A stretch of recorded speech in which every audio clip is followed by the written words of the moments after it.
Amigos e amigas patriotas, estamos agora em contagem regressiva, 2 de outubro, próximo.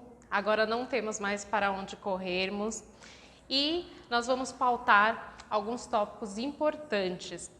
Primeiro tópico, medo das eleições.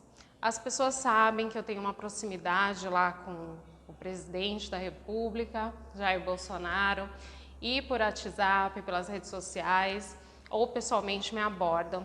Cassiana, a gente consegue ganhar essas eleições? Eu estou com medo. Mas eu digo o seguinte, nós não precisamos ter medo. Em primeiro lugar, vamos colocar Deus na frente de tudo. O povo brasileiro é um povo sofrido, nosso Brasil tem muitas riquezas, nós apanhamos por mais de 10 anos, né, com gestões anteriores, e eu acredito que dentro de todo o trabalho que o presidente fez, mesmo com pandemia, ele mostrou que é possível fazer, que é possível dar assistência para os mais necessitados com o Auxílio Brasil, concluir obras inacabadas, né, onde houve muito superfaturamento, e também fazer obras novas. Então, tudo isso ele pegando uma presidência falida, com um déficit muito grande, porque o antecessor, que é o ex-presidiário, quando foi presidente pela primeira vez, ele pegou um Brasil estabilizado, né, pelo Plano Real. FHC, Fernando Henrique Cardoso, deixou o país em ordem, né? Então ele teve os primeiros anos de sucesso e depois, com uma organização criminosa no poder, eles destruíram o erário público e a gente sabe no que deu. Então, esse é o primeiro ponto. Não precisamos ter medo, porque eu acredito que o povo, através das mídias sociais, hoje tem muito mais informações e também as pesquisas indicam uma tendência para influenciar as pessoas, aqueles que ainda estão indecisos ou que não têm informações, e uma forma de tentar também derrubar o presidente Bolsonaro, porque é muito provável que em primeiro turno nós tenhamos a vitória do presidente Bolsonaro. Então, quando a gente tem essa dúvida ou quando me abordam em relação ao medo, eu acredito que não precisamos ter medo, e caso não dê primeiro turno, vamos continuar batalhando o segundo turno, porque mesmo nas eleições onde o ex-presidiário na época estava no auge, ele nunca ganhou eleições presidenciais em primeiro turno. Então, vamos permanecer tranquilos, porque o que a gente vê nas ruas é um clamor muito grande para o nosso presidente Bolsonaro ser reeleito. O segundo ponto é quando me perguntam, Cassiana, você que é envolvida na política, né? Algumas pessoas não sabem, mas eu sou advogada, advoguei durante muitos anos, né, na minha cidade, em São Paulo, capital. Também sou jornalista, né, vice-presidente da Associação Paulista de Imprensa. Então, as pessoas perguntam como, né, Cassiana, que um ex-presidiário que foi devidamente condenado, com provas robustas nos autos do processo, na 13ª Vara, né, criminal da Justiça Federal de Curitiba, hoje está tendo a possibilidade de concorrer a um cargo eletivo. Eu explico o seguinte, o ex-presidiário, ele não está totalmente inocentado. O que houve foi somente uma nulidade do processo, porque foi apontado, né, uma parcialidade por causa do juízo, que na época era presidido pelo excelentíssimo Sérgio Moro. Então houve uma nulidade do processo, mas em nenhum momento, juridicamente, o ex-presidiário ele é considerado inocente, né? Somente o processo ele vai ser analisado, sentenciado novamente, né, em outro juízo que não de Curitiba, no Paraná. Então, hoje eu avalio da seguinte forma: o Lula, ele nunca esteve tão preso quanto agora. Aí as pessoas falam, Cassiana, você tá maluca? Como você diz disso? Ele estava preso lá, né, na carceragem da Polícia Federal em Curitiba, foi solto, como você diz isso? Pois eu digo e repito, o ex-presidiário Luiz Inácio Lula da Silva nunca esteve tão preso quanto agora. Por quê? Ora, nós temos pesquisas, Datafolha, outros institutos pagos pela Rede Globo, por exemplo, que mostram o Lula só crescendo entre 44% e 45% e o atual presidente Bolsonaro, com todo esse clamor popular onde ele passa, ele não consegue respirar, ele não consegue atender todo mundo, é uma comoção muito grande de norte ao sul do país. E nem nas últimas pesquisas ele não tem um crescimento, ele continua estagnado. Mas aí a gente diz, mas cadê aqueles movimentos fervorosos dos petistas, né, que antes adentravam aí a Avenida Paulista, pequenas cidades do interior do Brasil, né? Por que que o Lula está com essa vantagem tão grande nas pesquisas e não consegue nem sair para cumprimentar direito as pessoas? Ele não é mais recepcionado por uma multidão. Ora, ele está preso. Ele está preso. Ele é um candidato que ele não consegue sair nas ruas, comer um pastel, ser abraçado, ser aclamado pelo povo, porque de fato, democraticamente, o Lula não tem mais os votos que ele teve há muitos anos atrás. A era Lula acabou e com certeza, dia 2 de outubro, nós vamos ver esse resultado nas urnas. Democraticamente, ele não tem votos, a não ser que haja fraude, né, do sistema eleitoral que possa contabilizar esses votos, porque não existe um candidato que está numa margem de 44% a 45%, que ele sai na rua e reúne em torno de 10, 20 pessoas, e temos um candidato que onde ele passa é uma loucura, é motociata, é crianças chorando, senhores e senhoras desmaiando de emoção, né? Agora, dia 7 de setembro, nós vimos esse exemplo, e esse candidato, nessas pesquisas, ele não tem nem ascensão de uma margem de 4, 5% acima. Então, gente, a pesquisa somos nós, somos o povo, e Lula nunca esteve tão preso. Esse ano nós vamos votar primeiramente para deputado federal, depois deputado estadual, senador e presidente da República. Essa será a ordem, né, na hora de você ir fazer o seu voto.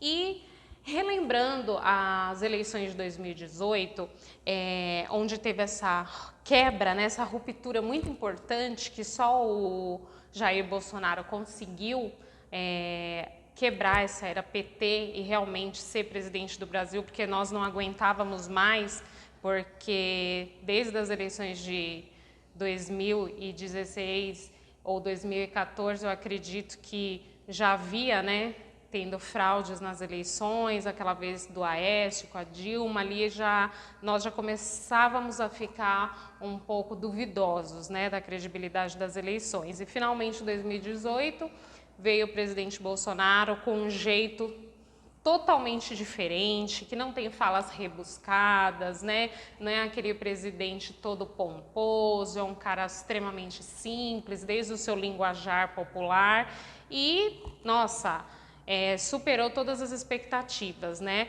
Porque o que nós estamos buscando não adianta ter aquele presidente todo formal, todo certinho e chega lá, volta aquela política do toma lá, dá cá.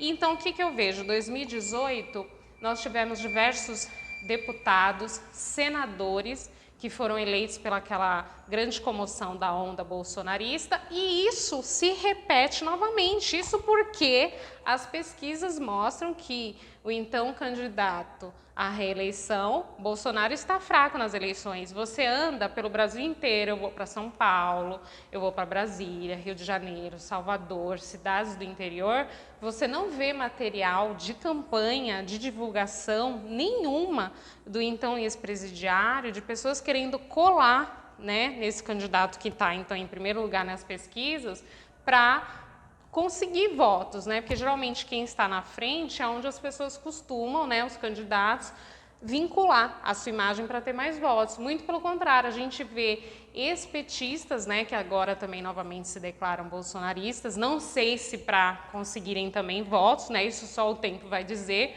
porque eu acredito que o presidente Bolsonaro sendo reeleito, máscaras ainda irão cair nos próximos 4 anos, né? porque a política tem muito disso, esse jogo de interesses, e eu vejo muito isso, então tomem cuidado na hora de escolher seu deputado federal, seu deputado estadual e seu senador. Na Bahia, o deputado federal mesmo do presidente Bolsonaro é o capitão André Porciúncula, que eu tive a oportunidade de entrevistá-lo com o deputado federal Eduardo Bolsonaro, né? Em São Paulo, quem ele apoia para o Senado é o Marcos Pontes, que é o astronauta, né, conhecido como astronauta. Na Bahia, a doutora Raíssa, a médica defensora da cloroquina.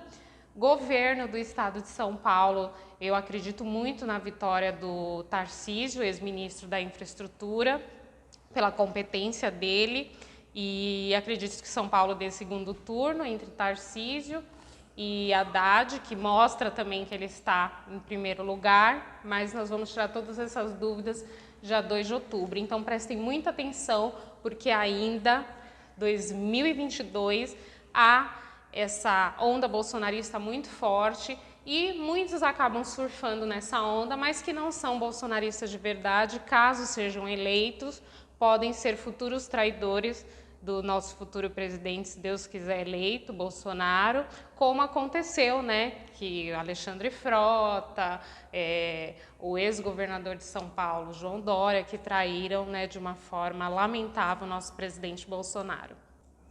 E amigos e amigas patriotas, ainda eu digo mais, por incrível que pareça, o maior cabo eleitoral do nosso presidente Bolsonaro é o próprio ex-presidiário.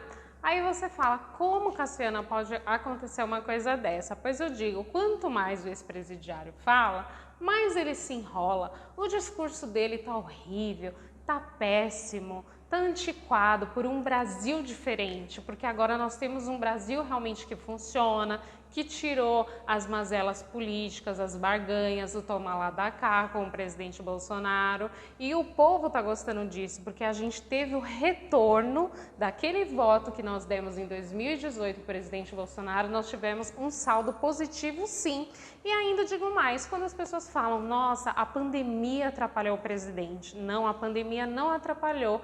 Eu acredito que a pandemia só fez com que a gente abonasse as atitudes do presidente em relação à economia do país, porque realmente a gente tinha que trabalhar com a saúde e a economia juntas. Com certeza, se não fosse o presidente Bolsonaro que estivesse no poder na época da pandemia, hoje o Brasil estaria passando por uma situação extremamente difícil. E ele não, ele fez as coisas acontecerem, fez o Brasil andar, apesar de governadores terem atitudes ditatoriais.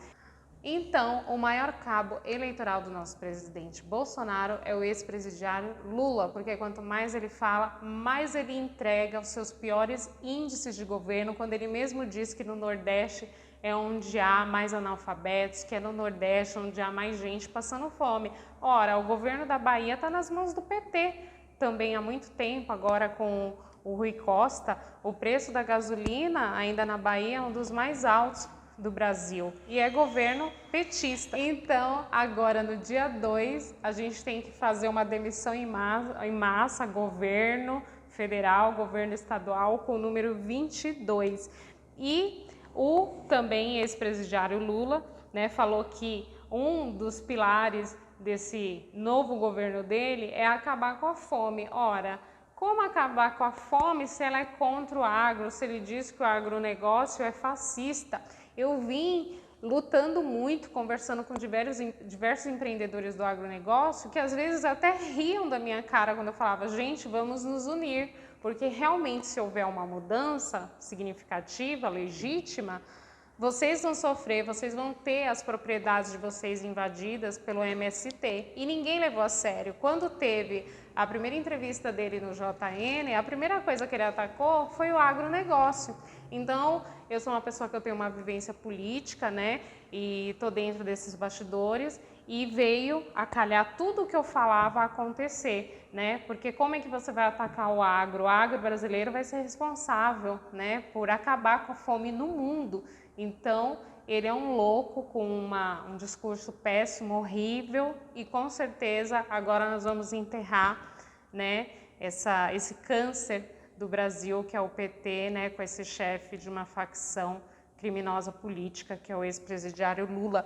E, para mostrar, nós estamos agora com essa edição especial, Global News, com a força do povo, Bolsonaro de novo, a revista digital, vocês acessam globalnews.com.br, vê na íntegra todas as ações do governo federal, um especial sobre o dia 7 de setembro e o bicentenário da independência, e também nas principais bancas das capitais do Brasil, como São Paulo, Brasília, Goiânia, você encontra o exemplar, né, que é vendido. E com certeza, gente, não vai dar outra, eu já estou super ansiosa aqui para votar no 22, quero deixar um abraço aí para todos os amigos patriotas. Nós mulheres, sim, somos a favor de um país melhor para os nossos filhos, né? Para nós mulheres, temos muitas ações, o Brasil para elas, com elas e para elas, do governo federal. Então, dia 22, Capitão do Povo. E agora, para tirar todas as dúvidas, vamos deixar, povo brasileiro, o medo de lado e vamos deixar com que a fé, com que Deus, com que a nossa esperança prevaleça. E essa fé, essa esperança, essa vontade de que o Brasil continue a crescer será dada através das nossas mãos, apertando 22 no dia 2 de outubro de 2022, reelegendo Jair Messias Bolsonaro. E vamos lutar principalmente por um Brasil sem medo, com probidade, verdade, pujança, desenvolvimento econômico, ações sociais efetivas, obras a todo vapor, tornando nosso amado Brasil em uma grande locomotiva, frenética de crescimento. Nós temos um militar com um jeitão aparentemente rude, falas não rebuscadas, não adepto de frescuras e cerimônias, que mostrou e surpreendeu o Brasil e o mundo com sua extrema simplicidade e de que é possível fazer, realizar e dignificar aqueles que por soberania constitucional escolheu democraticamente no voto seu maior representante perante todas as nações. Um militar que honra a nossa Constituição, que preza e defende 3 patrimônios importantes que nós temos, que é a vida, a nossa liberdade e também o respeito a todas as religiões, tendo em vista que o Brasil é o maior país cristão, com evangélicos, católicos e espíritas. Sem dúvida nenhuma, nós constatamos que Deus também é brasileiro, por ter nos dado Jair Messias Bolsonaro como o maior estadista do mundo. Então, claro que um homem desse, né, deixa o ex-presidiário maluco e aqueles que o seguem, porque, sinceramente, a partir do momento que ainda no nosso país tem pessoas que ainda acreditam no ex-presidiário e que vão dar seu voto a ele, essas pessoas também são corruptíveis, são pessoas que gostam das manobras políticas, que querem o retrocesso do país. Mas o Brasil vencerá, porque o Brasil é 22.